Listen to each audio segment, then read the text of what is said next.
Nos sentamos y le damos gracias a Dios. Dicen los hebreos que adorare, para ellos significa tirar besos. Eso significa adorar. ¿Cuántos de ustedes han dado su mejor beso al Rey de Reyes? A ver, ¿alguna vez le han dado? Diga conmigo así: te amo, Señor. Dele su beso, dígale: te amo, Señor. Hoy quiero compartirle que es segunda vez que voy a poder dar mi testimonio de esta manera después de 15 años. Segunda vez. Nunca lo he dado así más que una sola vez, y fue en la convención de Guatemala, porque es un poco fuerte, especialmente para los niños, pero le voy a contar algo. Nadie creía mi testimonio, era bien difícil de creer. 7 años después de contar mi testimonio, toca la puerta de mi casa una persona, fotógrafo, y me dice: Juan Carlos, lo anduve buscando mucho tiempo, le traigo estas fotos porque sé que su hija murió. Solo guarda esas palabras, y por eso hoy me permite este varón darles el testimonio de esta manera. Quiero empezar diciéndoles que comparto mucho lo de Jim ayer. La falta de padre en un hogar es tremenda. Mi hogar empezó muy bien. Yo era un niño que recuerdo mucho que mi hogar era bien unido. Mi papá, del Ministerio de Agricultura de Guatemala, y agrónomo, viajaba mucho, pero cuando regresaba salíamos juntos en familia. Yo recuerdo salir constantemente con mi papá a pasear, lo tengo en mi mente. Salíamos a muchos lugares, pero de repente, por la posición que mi papá tenía en el pueblo donde nosotros crecimos, le ofrecieron tirarse y cambiar su rumbo de vida y ser político. Mi papá compartió con nosotros, juntó una sesión a sus hermanos y preguntó si creían que mi papá podía optar por la moral que tenía mi papá. Desgraciadamente, gana mi papá el puesto político y es alcalde de un municipio en Guatemala llamado Misco. Gana aquellos periodos, creo que eran de 4 años, y el primer año fue muy bonito, pero luego empezó a cargar arma, a cargar guardaespaldas, y en aquel tiempo en Guatemala era el tiempo de la guerrilla, y muchas veces oímos disparos, muchas veces nos dijeron que habían matado a mi papá, y se empezó a vivir un estrés tremendo, tanto que mi papá se convierte en un alcohólico, pero en un alcohólico fuertísimo. Fue tan denigrante el alcoholismo de mi papá que luego ya los recuerdos son que mi papá llegaba a la casa a tirar los platos, mi papá llegaba a la casa a hacer relajo, pero fue creciendo y fue creciendo. Yo tenía 8 años de edad y tengo presente que cuando mi papá llegaba a la casa yo me metía bajo la cama del miedo que me daba mi papá. Me orinaba y me empecé a orinar en mi pantalón del miedo que me daba cuando mi papá entraba. Y era porque por primera vez mi papá le había pegado a mi mamá. Y yo había estado a la orilla de la cama cuando ellos estaban peleando. Cuando mi papá tenía abajo a mi mamá y le pegaba en la cara con el puño y mi mamá sangraba. Eso empezó a ser bien fuerte para mí, y bien fuerte. Pero un día, hoy entiendo por lo que estudio que los patrones que uno recibe de su padre, tarde o temprano lo repite. Y mi papá llegó con una pistola que él usaba, 38, cañón corto, y empezó a pelear con mi mamá. Toma la pistola, la carga, jala el gatillo y le mete la pistola a mi mamá en su boca. Y le dijo: te voy a matar, ya no me servís para nada. Y yo recuerdo, un niño de 8 años, tomarle la mano a mi papá con el arma en la boca de mi mamá y quitarle el arma de la mano y ponerla en una mesa. Mi hermana, nunca nos habíamos llevado porque mi carácter era callado y mi hermana era bien, bien agresiva y nos peleábamos mucho. Los errores de papá. Un día me encuentran peleando con mi hermana. Mi hermana usaba el pelo largo y mi mamá nos agarra los dos del pelo, la educación antigua. Y ¿sabe qué hizo mi mamá? Me amarró con el pelo de mi hermana y dijo, si se mueven, les va peor. Yo me movía y mi hermana me decía, no se mueva que me duele el pelo. Y decía, no se mueva que me ahorca. Y estábamos los dos pegados. ¿Qué hizo? Aumentar el odio por mi hermana. Cuando mi mamá no aguantó más, cuando se entera que mi papá, aparte de todo, estaba en adulterio. Y mi mamá toma una decisión, y yo tengo tan presente ese día, que todos pensaron que nosotros estábamos dormidos, y papá y mamá se sentaron a conversar, que ya no se aguantaban el uno con el otro, y que la mejor decisión era divorciarse.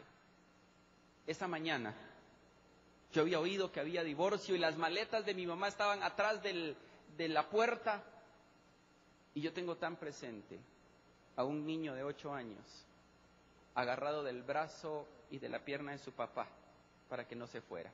Le rogué mucho tiempo a mi papá que no se fuera. Y mi papá con este gesto me dijo, no entendés, mañana lo entenderás. Me hizo a un lado y a los 8 años me quedé sin padre. Mi papá luego opta por otro puesto político y es diputado de Guatemala. Y se hunde, y se hunde, y se hunde. A mí me crió una rebeldía bien grande en mi corazón, ese vacío. Yo era, después de ser callado, empecé a ser un joven rebelde. Era el mejor estudiante de mi colegio, graduado con promedio 98, y empiezo a hundirme. Ya no quería estudiar, ya no quería saber de nada. Y lo más tremendo, creo yo, fue en los momentos de mi juventud, cuando yo necesitaba a un amigo. Ese amigo padre en el que ir a decirle, papá, me están diciendo que yo no crezco porque yo era bien pequeño. Y yo recuerdo mucho que el papá de mi mejor amigo me dijo, Juan Carlos, yo le pido perdón de ser tan claro, pero de eso se trata mi testimonio. Me dijo, Juan Carlos, vos no creces porque no te has ido a meter a un prostíbulo. Vos necesitas irte a acostar con una prostituta y vas a crecer. Y me dijo, yo voy a ser tu padre. Te voy a dar un consejo, me dijo. Te voy a llevar. Pero no te quites los calcetines porque te podés morir. Ese fue su consejo de padre. Me llevó él en Guatemala al Cerrito del Carmen, me recuerdo muy bien. Y de repente abren la puerta y sale una señora gorda, pintada por todos lados. Pasa él, pasa su hijo porque llevaba a su hijo y atrás iba yo. La señora me detiene y me agarra del pelo, como mi mamá lo hacía. Me dijo, hijo, ¿usted qué anda haciendo aquí? Usted vaya al circo, me dijo, estos lugares todavía no son para usted. Me sacó y cerró la puerta en mi cara. Y yo ahí dije, yo le voy a demostrar a esta y a todos estos lugares que yo entro cuando yo quiero. Empezó un alcoholismo tremendo. Empezó una drogadicción tremenda, pero lo que más me afectó, empezó una prostitución en mi vida increíble. Por vengarme de aquella señora y porque le hice caso al consejo que supuestamente aquel me había dado, que era mi padre. No tenía con quién hablar. Mi vida transcurrió con una rebeldía tremenda, una rebeldía, no sabía yo qué hacer. Y en esa rebeldía tengo mi novia, Vicky, y Vicky queda esperando bebé. Hablamos los dos qué hacer y la verdad que dijimos que teníamos que abortar, porque ni ella lo quería ni yo lo quería. Teníamos 18 años los dos, no los queríamos, dijimos no va a servir nuestra vida. Y yo recuerdo muy bien que, ¿sabe por qué no ejecutaron el aborto? Porque nosotros queríamos hacerlo. ¿Sabe por qué no? Porque el doctor dijo, mire, yo no me atrevo así. La verdad no es una niña, no es un niño, sino que son dos. Y yo dije estas palabras, pero yo no quiero ni uno, mucho menos voy a querer dos. ¿Y qué voy a hacer yo para mantener dos? Y peleé, ¿verdad? Peleé, me tiré a la cama y peleé, dije, yo no quiero ni uno, voy a querer dos. Nos separamos, Vicky se fue a su casa, yo me quedé en la mía. Y esos 9 meses fueron los más difíciles de mi vida. Fueron 9 meses de una oscuridad total. 9 meses donde yo vi a mi lado a hombres drogados queriendo quitarse la vida y se agarraban a mordidas esta parte de acá para desangrarse. Y yo los miraba a mi lado. Mis 2 mejores amigos en Guatemala los dos con posibilidades económicas muy fuertes. Un día platicando, me dicen, Carlos, yo no aguanto mi vida. Yo le digo, yo tampoco la aguanto. Y en un callejón, en la 13 calle de la zona 1 de Guatemala, repito el patrón de mi papá. Agarro la pistola, le ponemos una bala y jugamos ruleta rusa. Y yo la agarré de primero. Me pongo la pistola en la cabeza y disparo. No me tocó a mí. Va el segundo, hace lo mismo y dispara, no le tocó a él. Y Antoniotti, uno de mis mejores amigos, se pone la pistola en la cabeza y se destapa el cerebro enfrente de nosotros. Tirado en el callejón, solo nos agachamos, le dimos la mano y le dijimos, qué suerte tenés, brother, nos vemos pronto. Ese mismo día, yo agarré mi carro en una autopista de Guatemala llamada Roosevelt, 2, 3 de la mañana, buscando un carro con quien matarme. Quería estrellarme para matarme. Miro que viene un carro de frente, yo en contra de vía y lo agarro de frente para matarme. Me despierto 2 días más tarde en el hospital, fracturado, quebrado y vivo. Y no quería vivir. Yo ya no quería vivir. Llegó una oscuridad tan grande en mi vida que yo ya no quería vivir. Por su lado, Vicky, llorando todos los días, maldiciendo tal vez el día en que me había conocido. Y esos 9 meses de oscuridad, yo me preguntaba toda la vida, ¿para qué había nacido yo? A mí ya no me podían decir nada porque me volví agresivo. Y todo era pegarnos y golpearnos, y no con puños, eran con armas con las que nosotros jugábamos ya.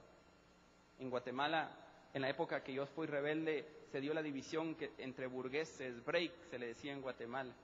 Y uno miraba a alguien con su pantalón cortito y era de dispararle para matarlo. Otro decía, no, este usa la camisa tal marca, no nos cae bien, y era de pegarse. Eso eran las fiestas, esa era nuestra vida. Dios tiene un propósito y su signo es siempre amor. No importa hasta dónde uno haya llegado, no importa cuánta maldad tú hayas hecho.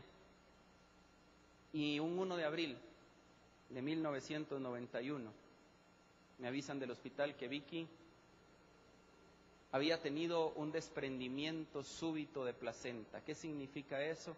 Vicky había tenido un centón muy duro y su vientre se había roto la placenta y las 2 nenas habían nacido de emergencia. Llego al hospital y cuando yo veo salir al pediatra con 2 niñas en sus brazos, yo pensaba que todos los papás salían con sus hijos y los miraban atrás de un espejo, ¿verdad? Donde todo mundo, y qué bonito tu hijo, se parece a ti, se parece a ti. Y a mí me toca otro mundo.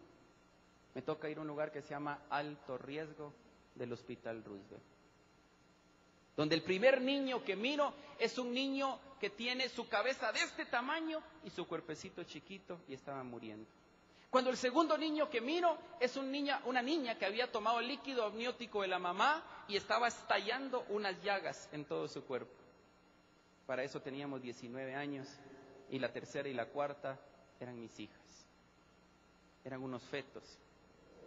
Sus partecitas como mujer no estaban formadas. Pesaban 2 libras, 11 onzas. Y las miro y me dice el doctor, vamos a hacer lo posible, vaya a descansar. Me voy para mi casa. Vicky estaba también en el intensivo por el desprendimiento que había tenido. Me voy a mi casa y a las 2 de la mañana del 2 de abril toca la puerta de mi casa una funeraria y me dice, vengo a ofrecerle mis servicios. Y la pregunta era, ¿por qué sus servicios? Y me dice, mire, se acaba de morir una de sus hijas. A esa hora voy,